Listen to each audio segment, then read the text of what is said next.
हे तुझंच प्रेम आहे अगं. तुझ्यामुळेच बदललाय ते आज. अगं खरंच तूच बदलवलंस त्याला.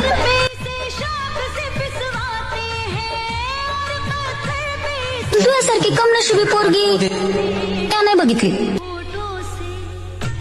तू त्याला बदलला, आज त्यो तुझ्या लायकीचा बी बनलाय. पण आता त्यो तुझा नाही. हेच पाहिजे होतं ना ग तुला?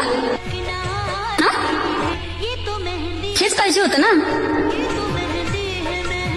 तुझी विचार चुकीची होती असं नाही ग. तू त्याच्यासोबत जे वागलीस ना ते चुकीचं होतं. एक संधी द्यायला पाहिजे होतीस तू त्याला. बघ विचार करून वाट सापडेल तुला.